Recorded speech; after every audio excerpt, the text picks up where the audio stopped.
நேயர்களுக்கு வணக்கம். பெருந்தொற்று பரவிக்கொண்டிருக்கும் இந்த சூழ்நிலையில் முகக்கவசமே நம்முடைய உயிர்கவசமாக உள்ளது. நாங்கள் தனியறையில் இருப்பதால் தற்சமயம் முகக்கவசம் அணியவில்லை. ஆனால் நீங்கள் அனைவரும் தவறாமல் முகக்கவசம் அணிய வேண்டும் என கேட்டுக்கொள்கிறோம். கனவுகள் வெற்றி பெற வேண்டுமானால் முதலில் உள்ளத்தில் நம்பிக்கையை விதைக்க வேண்டும். ஒன்றிணைவோம், உறவுக்கு கை கொடுப்போம். சத்தியம் எக்ஸ்பிரஸ் செய்திகளுக்கு உங்களை வரவேற்கிறோம். அடுத்த அரை மணி நேரத்திற்கு இடைவெளியின்றி தொடரும் ஜெட்வேக செய்திகளை தற்பொழுது பார்க்கலாம். முதலில் தமிழகம் மற்றும் புதுவை செய்திகளை பார்க்கலாம். தமிழகத்தில் பெருந்தொற்று பாதிப்பு வேகமாக குறைந்து வருகிறது என்று சுகாதாரத்துறை அமைச்சர் மா. சுப்பிரமணியன் தெரிவித்துள்ளார். சென்னை தலைமைச் செயலகத்தில் பெருந்தொற்று தடுப்பு பணிகள் குறித்த ஆய்வுக் கூட்டத்தில் பங்கேற்ற பின்னர் செய்தியாளர்களுக்கு அமைச்சர் மா. சுப்பிரமணியன் பேசுகையில் ஆக்ஸிஜன் தட்டுப்பாடு இப்போது இல்லை என்று கூறினார். தற்போது 260 மெட்ரிக் டன் வரை ஆக்ஸிஜன் உற்பத்தியாகிறது என்றும் அவர் தெரிவித்தார். தற்போதைய தேவைக்காக தடுப்பூசிகள் புனேயில் இருந்து நேற்று சென்னை வந்ததை அடுத்து இன்று முதல் தொடர்ந்து தடுப்பூசி போடப்படுவதாக அவர் கூறினார். தற்போது படிப்படியாக பெருந்தொற்று பாதிப்பு குறைந்து வருவதால் அரசு மருத்துவமனைகளில் 26,500 படுக்கைகள் காலியாக இருக்கிறது என்று அமைச்சர் கூறினார். தமிழகத்தில் பெருந்தொற்று பாதிப்பு நாள்தோறும் 2000 இருந்து 3000 வரை குறைந்திருக்கிறது என்றும் அமைச்சர் மா. சுப்பிரமணியன் தெரிவித்தார். பெருந்தொற்று தடுப்பு பணி மற்றும் கருப்பு பூஞ்சை நோய் தொடர்பாக சுகாதாரத்துறை செயலாளர் ராதாகிருஷ்ணன் மருத்துவ நிபுணர்களுடன் ஆலோசனை நடத்தினார். சுகாதாரத்துறை செயலாளர் ராதாகிருஷ்ணன் தலைமையில் நாமக்கல் கவிஞர் மாளிகையில் நடைபெற்ற ஆலோசனைக் கூட்டத்தில் மருத்துவ வல்லுநர்கள், பொது சுகாதாரத்துறை இயக்குநர் செல்வவிநாயகம், சிறப்பு அதிகாரி செந்தில்குமார், மருத்துவ கல்வி இயக்குநர் நாராயணபாபு, அரசு மருத்துவமனை முதல்வர்கள் ஆகியோர் பங்கேற்றனர். மேலும் பிற மாவட்டத்தில் உள்ள அரசு மருத்துவமனை முதல்வர் உள்ளிட்டோரும் காணொலி காட்சி மூலம் பங்கேற்றனர். இந்த ஆலோசனைக் கூட்டத்தில் பெருந்தொற்று தடுப்பூசி இருப்பு மற்றும் தேவை குறித்தும், தமிழகத்தில் அதிகம் பரவி வரும் கருப்பு பூஞ்சை நோய்க்கான சிகிச்சை முறைகள் மற்றும் மருந்து தேவை குறித்தும் ஆலோசிக்கப்பட்டது. பெருந்தொற்று குறைந்து வரும் நிலையில் அதிகரித்து வரும் உயிரிழப்புகள் பற்றியும், மேலும் தளர்வில்லா முழு ஊரடங்கு நீட்டிப்பு மற்றும் புதிய கட்டுப்பாடுகள் குறித்தும் ஆலோசிக்கப்பட்டது.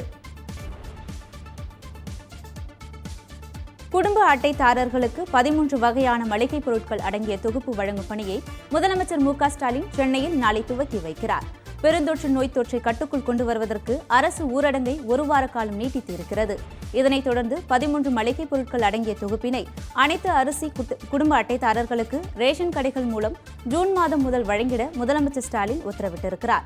இதையடுத்து 2,11,00,000 ரேஷன் கார்டுதாரர்களுக்கு கோதுமை மாவு, உப்பு, ரவை, சர்க்கரை, உளுத்தம்பருப்பு, புளி, கடலைப்பருப்பு, டீத்தூள், கடுகு, சீரகம், மஞ்சள் தூள், மிளகாய் தூள், குளியல் சோப்பு, துணி சோப்பு, துணிப்பை ஆகிய 3 பொருட்கள் இந்த தொகுப்பில் வழங்கப்பட உள்ளன.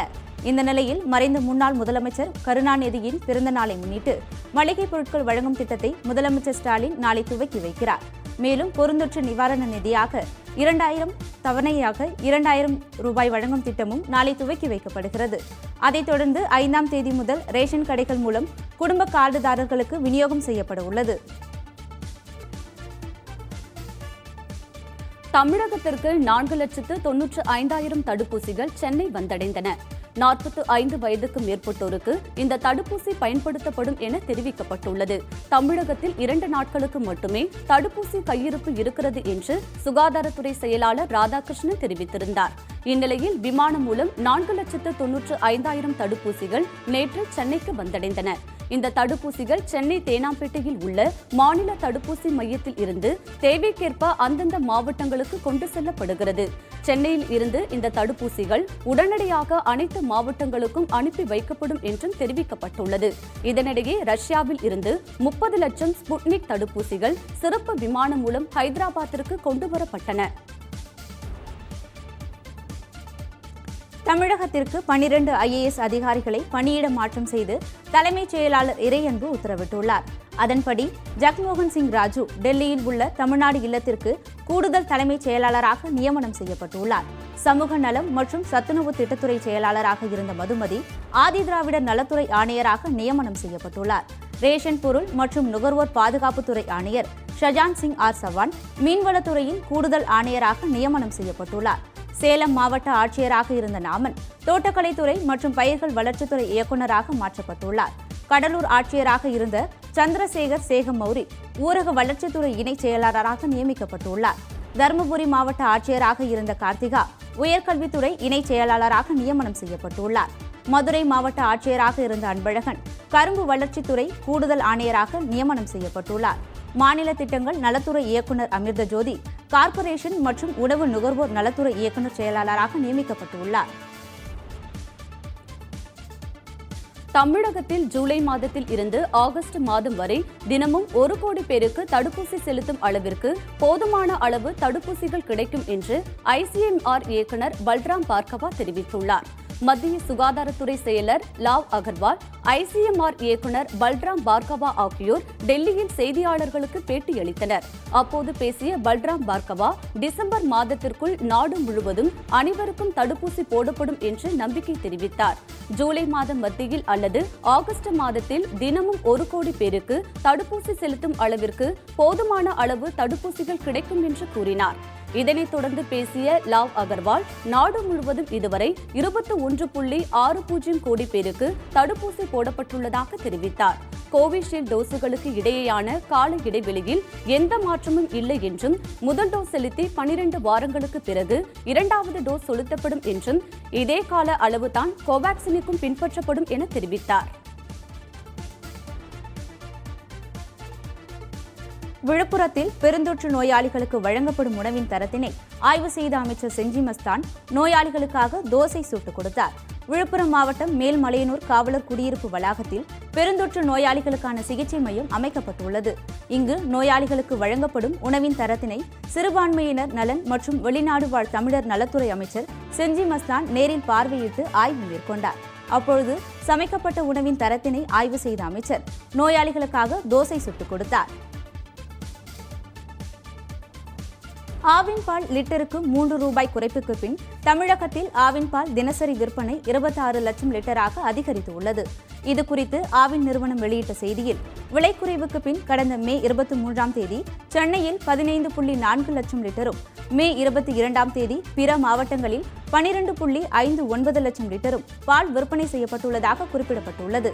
மேலும் உற்பத்தியாளர்கள் பாதிக்கப்படாமல் இருக்க தினசரி பால் கொள்முதல் 36 லட்சம் லிட்டரிலிருந்து 40 லட்சம் லிட்டராக அதிகரிக்கப்பட்டுள்ளதாக கூறப்பட்டுள்ளது. புதுக்கோட்டையில் அம்மா உணவகத்தில் இலவசமாக உணவு வழங்கும் திட்டத்தை சட்டத்துறை அமைச்சர் ரகுபதி தொடங்கி வைத்தார்.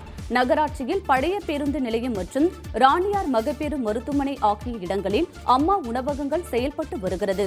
இந்த நிலையில் முன்னாள் தமிழக முதலமைச்சர் கருணாநிதியின் பிறந்த நாளை முன்னிட்டு இன்று முதல் 30 நாட்களுக்கு திமுக சார்பில் அம்மா உணவகத்தில் இலவசமாக அனைவருக்கும் உணவு வழங்கப்படும் என அறிவிக்கப்பட்டது. அதன்படி இன்று காலை புதுக்கோட்டை அம்மா உணவகத்தில் பொதுமக்களுக்கு உணவு வழங்கும் திட்டத்தை சட்டத்துறை அமைச்சர் ரகுபதி தொடங்கி வைத்தார். மக்களிடம் தடுப்பூசி குறித்தான விழிப்புணர்வு அதிகரித்துள்ளதாக மக்கள் நல்வாழ்வுத்துறை அமைச்சர் மா சுப்பிரமணியன் தெரிவித்துள்ளார். தமிழகம் வந்துள்ள 4.95 லட்சம் தடுப்பூசிகளை அமைச்சர் மா சுப்பிரமணியன், சட்டமன்ற உறுப்பினர் உதயநிதி ஸ்டாலின், சுகாதாரத்துறை செயலாளர் ராதாகிருஷ்ணன் ஆகியோர் பார்வையிட்டனர். இதன் பின்னர் செய்தியாளர்களுக்கு பேட்டியளித்த அமைச்சர், தமிழகத்திற்கு இதுவரை 1 லட்சம் தடுப்பூசிகள் வந்துள்ளதாகவும், இதுவரை 90,50,000 நபர்களுக்கு தடுப்பூசி போடப்பட்டுள்ளதாகவும் தெரிவித்தார். பெருந்தொற்று பாதிப்பு அதிகமாக உள்ள கோவை, ஈரோடு, திருப்பூர் உள்ளிட்ட மாவட்டங்களுக்கு அதிக தடுப்பூசிகள் வழங்க உள்ளதாக கூறினார். தடுப்பூசி மையம் என்பது மெக்கானிக் கடையல்ல என்று பாஜக மாநில தலைவர் எல் முருகன் கூறிய கருத்துக்கும் அமைச்சர் மா சுப்பிரமணியன் பதிலடி கொடுத்துள்ளார்.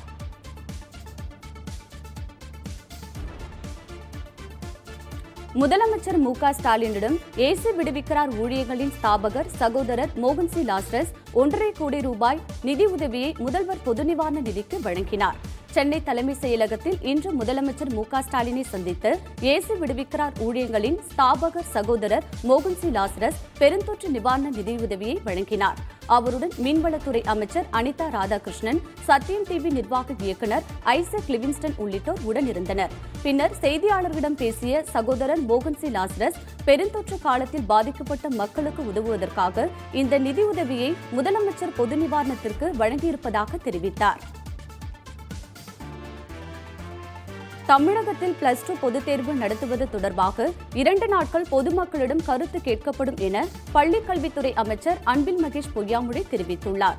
சிபிஎஸ்இ பொதுத் தேர்வு ரத்து செய்யப்பட்டுள்ள நிலையில் தமிழகத்தில் +2 பொதுத் தேர்வு நடத்தப்படுமா என பொதுமக்கள் மத்தியிலும் கல்வியாளர்கள் மத்தியிலும் பெரும் எதிர்பார்ப்பை ஏற்படுத்தியது. இந்நிலையில் முதலமைச்சர் மு.க.ஸ்டாலின் பள்ளிக்கல்வித்துறை அமைச்சர் அன்பில் மகேஷ் பொய்யாமொழி மற்றும் கல்வித்துறை செயலாளருடன் ஆலோசனை நடத்தினார். ஆலோசனை கூட்டத்திற்கு பின்னர் செய்தியாளர்களிடம் பேசிய கல்வித்துறை அமைச்சர் அன்பில் மகேஷ் பொய்யாமொழி, மாணவர்களின் எதிர்காலம் எவ்வளவு முக்கியமோ அதேபோல் மாணவர்களின் உடல்நலமும் முக்கியம் என முதலமைச்சர் ஸ்டாலின் தெரிவித்ததாக கூறினார். மேலும் +2 பொதுத் தேர்வு நடத்துவது தொடர்பாக 2 நாட்களில் பொதுமக்களிடம் கருத்து கேட்கப்படும் என்றும் அமைச்சர் அன்பில் மகேஷ் பொய்யாமொழி கூறினார். சென்னையில் வீடு வீடாக மளிகை பொருட்களை வழங்க கூடுதலாக 2400 வாகனங்களுக்கு அனுமதி அளிக்கப்பட்டுள்ளது. முழு ஊரடங்கு அமலில் உள்ள காரணத்தால் மக்களின் இயல்பு நிலை பாதிக்கப்படாமல் இருக்க அத்தியாவசிய பொருட்கள் தங்கு தடையின்றி கிடைக்க தமிழக அரசு நடவடிக்கை மேற்கொண்டுள்ளது. இதன் காரணமாக காய்கறிகள், பழங்கள், ரொட்டி, பால் போன்றவை தாராளமாக கிடைத்து வருகிறது. மளிகை பொருட்கள் விற்கும் கடைக்காரர்கள் வீடு வீடாக பொருட்களை விநியோகிக்க சிறப்பு ஏற்பாடு செய்து கொடுக்கப்பட்டுள்ளது. இதற்காக மாநகராட்சி, நகராட்சி மற்றும் உள்ளாட்சிகளில் அனுமதி பெற்றுள்ள கடைக்காரர்கள் வாகனத்தில் சென்று வீடு வீடாக மளிகை பொருட்களை வழங்க அனுமதி அட்டை கொடுக்கப்பட்டுள்ளது. சென்னை மாநகராட்சி பகுதியில் 4500க்கும் மேற்பட்ட வியாபாரிகளுக்கு அனுமதி அட்டை கொடுக்கப்பட்டிருந்த நிலையில் தற்பொழுது கூடுதலாக 2400 வியாபாரிகளுக்கு அனுமதி அட்டை வழங்கப்பட்டுள்ளது. மொத்தம் 7486 இருசக்கர வாகனங்கள் மற்றும் 5536 பெரிய வாகனங்கள் என 13022 வாகனங்களுக்கு தற்பொழுது அனுமதி கொடுக்கப்பட்டுள்ளது. கூடலூர் நகராட்சிக்கு உட்பட்ட பல்வேறு பகுதிகளில் நகராட்சி சார்பில் தினசரி கிருமி நாசினி தெளிக்கும் பணிகள் மேற்கொள்ளப்பட்டு வருகின்றன. இந்த நிலையில் கிருமி நாசினி தெளிப்பதற்கு வசதியாக ட்ரோன் மூலம் கிருமி நாசினி தெளிக்கும் பணிகளை நகராட்சி நிர்வாகம் இன்று முதல் துவக்கியுள்ளது. அதன்படி புதிய பேருந்து நிலையத்தில் சோதனை முயற்சியாக மருந்து தெளிக்கும் பணிகள் நடைபெற்றன. நகராட்சி ஆணையர் பாஸ்கர், சுகாதார ஆய்வாளர் சரவணன் ஆகியோர் மேற்பார்வையில் இப்பணிகள் நடைபெற்றன. இந்த இயந்திரம் மூலம் ஒரு தடவைக்கு 10 லிட்டர் கொள்ளளவு உள்ள கிருமி நாசினியை தெளிக்க முடியும் என்றும் பாதிப்புகள் அதிகம் உள்ள பகுதிகளில் கிருமி நாசினி தெளிக்க நடவடிக்கை எடுக்கப்பட்டுள்ளதாகவும் நகராட்சி அதிகாரிகள் தெரிவித்துள்ளனர். அடுத்ததாக சத்தியம் எக்ஸ்பிரஸ் செய்திகளில் தேசிய செய்திகளை பார்க்கலாம். வங்கியில் கடன் கட்டாமல் நாட்டை விட்டு தப்பியோடிய தொழிலதிபர் மெகுல் சோக்சியை இந்தியா அழைத்து வர சிபிஐ அதிகாரிகள் டொமினிகா நாட்டிற்கு விரைந்துள்ளனர். பஞ்சாப் நேஷனல் வங்கியில் 13,500 கோடி ரூபாய் பண மோசடியில் ஈடுபட்டவர்கள் தொழிலதிபர்களான நீரவ் மோடி மற்றும் மெகுல் சோக்சி. மோசடியில் ஈடுபட்ட இவர்கள் கடந்த 2018ஆம் ஆண்டு இந்தியாவிலிருந்து தப்பியோடினர். இந்நிலையில் இருவரையும் இந்தியாவிற்கு அழைத்து வருவதற்கான நடவடிக்கைகளில் மத்திய அரசு ஈடுபட்டது. இதையடுத்து கடந்த மே மாதம் 23ஆம் தேதி ஆன்டிகுவாவில் இருந்த மெகுல் சோக்சி அண்டை நாடான டொமினிகாவிற்குள் சட்டவிரோதமாக நுழைந்ததால் அவர் கைது செய்யப்பட்டார். இந்நிலையில் மெகுல் சோக்சியை இந்தியாவிற்கு அழைத்து வர சிபிஐ அதிகாரிகள் அடங்கிய குழு டொமினிகா நாட்டிற்கு சென்றுள்ளதாக மத்திய அரசு அதிகாரிகள் தெரிவித்துள்ளனர். பஞ்சாப், மணிப்பூர் 5 மாநிலங்களின் சட்டசபை தேர்தல்கள் அடுத்த ஆண்டு திட்டமிட்டபடி நடைபெறும் என்று தலைமை தேர்தல் ஆணையர் சுஷில் சந்திரா நம்பிக்கை தெரிவித்துள்ளார். அடுத்த ஆண்டு மார்ச் இறுதியில் கோவா, மணிப்பூர், பஞ்சாப், உத்தரகண்ட் மற்றும் மே இறுதியில் உத்தரப்பிரதேசம் ஆகிய மாநிலங்களில் சட்டசபை பதவிக்காலம் முடிவடைகிறது. இந்த நிலையில் இதுகுறித்து பேசிய தலைமை தேர்தல் ஆணையர் சுஷில் சந்திரா 2022ஆம் ஆண்டில் கோவா, மணிப்பூர் உள்ளிட்ட 5 மாநிலங்களில் திட்டமிட்டபடி சட்டசபை தேர்தல் நடைபெறும் என்றும் தெரிவித்தார். சட்டசபையின் ஆயுட்காலம் முடிவதற்குள் தேர்தல் நடத்த வேண்டிய பொறுப்பும் கடமையும் தேர்தல் ஆணையத்திற்கு உள்ளதாக குறிப்பிட்டுள்ளார். ஏற்கனவே பெருந்தொற்று பாதிப்புக்கு மத்தியில் பீகார், தமிழகம் உள்ளிட்ட 6 மாநில சட்டமன்ற தேர்தல்களை வெற்றிகரமாக நடத்தி முடித்துள்ளதாக தெரிவித்தார். பெருந்தொற்று பாதிப்பால் இதுவரை 1742 குழந்தைகள் தங்கள் பெற்றோரை இழந்துள்ளதாக தேசிய குழந்தைகள் உரிமைகள் ஆணையம் தெரிவித்துள்ளது. நாடு முழுவதும் உள்ள குழந்தைகள் காப்பகங்களில் பெருந்தொற்று தொடர்பாக எடுக்கப்பட்ட நடவடிக்கை, அங்குள்ள வசதிகள் உள்ளிட்டவை குறித்து தாமாக முன்வந்து பதிவு செய்த வழக்கை உச்சநீதிமன்ற நீதிபதி எல். நாகேஸ்வர ராவ், அனிருத்தா போஸ் ஆகிய அடங்கிய அமர்வு விசாரித்து வருகிறது. இந்த வழக்கு நேற்று விசாரணைக்கு வந்தது. அப்போது பெருந்தொற்றுக்கு இதுவரை 1742 குழந்தைகள் பெற்றோரை இழந்துள்ளனர் என்றும் 7464 குழந்தைகள் தாய் அல்லது தந்தையை இழந்துள்ளனர் எனவும் தேசிய குழந்தைகள் உரிமை ஆணையம் தெரிவித்தது. தமிழகத்தில் இதுவரை 16 குழந்தைகள் பெற்றோரை இழந்துள்ளனர் என்றும் 143 குழந்தைகள் தாய் அல்லது தந்தையை இழந்துள்ளனர் என்றும் தெரிவித்துள்ளது. பெற்றோரை இழந்துள்ள குழந்தைகள் குறித்த தகவல்களை அளிக்கவும், அவர்களை கண்டறிய ஏற்படும் பிரச்சினைகள் குறித்து விவாதிக்கவும், குழந்தைகளுக்கான நலத்திட்டங்களை செயல்படுத்துவதில் உள்ள பிரச்சினைகள் குறித்து விவாதிக்கவும் ஒருங்கிணைப்பு அதிகாரியை நியமிக்க தமிழகம், தெலுங்கானா, கேரளா, கர்நாடகா, குஜராத், ராஜஸ்தான், உத்தரப்பிரதேசம், மகாராஷ்டிரா, பீகார் உள்ளிட்ட 10 மாநிலங்களுக்கு உத்தரவிட்டனர். மேலும் வழக்கு விசாரணையை திங்கட்கிழமைக்கு ஒத்திவைத்தனர். மகாராஷ்டிராவில் ஒரே நாளில் 39.69 கிலோமீட்டர் தூரம் சாலை போட்டு சாதனை படைத்துள்ளனர். மகாராஷ்டிரா மாநிலம் சத்தாரா மாவட்டத்தில் பொதுப்பணித்துறை சார்பில் சாலை போடும் பணிகள் நடந்து வந்தது. இதில் 24 மணி நேரத்தில் 39.69 கிலோமீட்டர் தூரம் சாலை போட்டு சாதனை படைத்து உள்ளதாக பொதுப்பணித்துறை அமைச்சர் அசோக் சவான் கூறியுள்ளார். இதுகுறித்து அவர் ட்விட்டர் பதிவில், சத்தாரா மாவட்டத்தில் பால்தன் முதல் மகாசூர்னே வரை 39.69 கிலோமீட்டர் தூரத்திற்கு தரமான கான்கிரீட் சாலை 24 மணி நேரத்தில் போடப்பட்டு உள்ளது. இது மாநில பொதுப்பணித்துறையினரின் சாதனையாகும். இந்த சாதனை லிம்கா புத்தகத்தில் இடம் பிடித்துள்ளது என்று தெரிவித்துள்ளார். தெலங்கானா மாநிலத்தைச் சேர்ந்த 13 வயது சிறுமி 84 வினாடிகளில் 84 பீங்கான் ஓடுகளை உடைத்து ஜூனியர் புக் ஆஃப் ரெக்கார்டில் நுழைந்துள்ளார். தெலங்கானா மாநிலத்தைச் சேர்ந்த கனா சந்தோனிஷினி ரெட்டி 13 வயதான சிறுமி. அந்த சிறுமி தெலுங்கானா உருவான 84வது மாதத்தை குறிக்கும் வகையில் 84 வினாடிகளில் 84 பீங்கான் ஓடுகளை உடைத்து புதிய சாதனை செய்துள்ளனர். இதன் மூலம் ஜூனியர் புக் ஆஃப் ரெக்கார்டிலும் அவர் நுழைந்துள்ளார். அந்த சிறுமிக்கு பாராட்டுக்கள் குவிந்து வருகின்றன.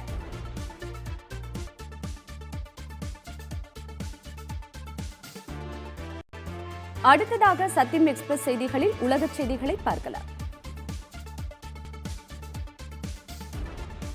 இலங்கையில் ஊரடங்கிற்கு இடையே கொழும்பு சர்வதேச விமான நிலையம் மீண்டும் திறக்கப்பட்டுள்ளது. இலங்கையில் பெருந்தொற்று 3வது அலை வீசி வருகிறது. இதனால் கடந்த மே 21ஆம் தேதி முதல் ஊரடங்கு அமலில் உள்ளது. மாகாணங்களுக்கு இடையே பயணம் செய்ய தடை விதிக்கப்பட்டதால் கொழும்பு சர்வதேச விமான நிலையம் மூடப்பட்டது. இருப்பினும் ஊரடங்குக்கு இடையே கொழும்பு சர்வதேச விமான நிலையம் மீண்டும் திறக்கப்பட்டுள்ளது. விமான நிலையம் திறக்கப்பட்ட போதிலும் இந்தியர்களுக்கும் வியட்நாம் மக்களுக்கும் விதிக்கப்பட்ட தடை தொடர்கிறது. இந்தியா, வியட்நாம் விமான நிலையங்கள் வழியாக பயணம் செய்தவர்களுக்கும் இத்தடை பொருந்தும் என இலங்கை அறிவித்துள்ளது. சீனாவின் 2வது பெருந்தொற்று தடுப்பூசிக்கும் உலக சுகாதார அமைப்பு ஒப்புதல் அளித்துள்ளது.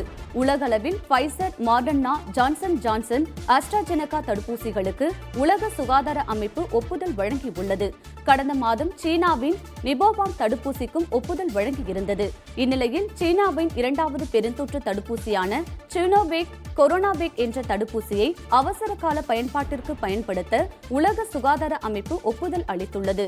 சினோவேக் தடுப்பூசி செயல்திறன் மற்றும் உற்பத்திக்கான சர்வதேச தரங்களை பூர்த்தி செய்வதாக தெரிவிக்கப்பட்டுள்ளது.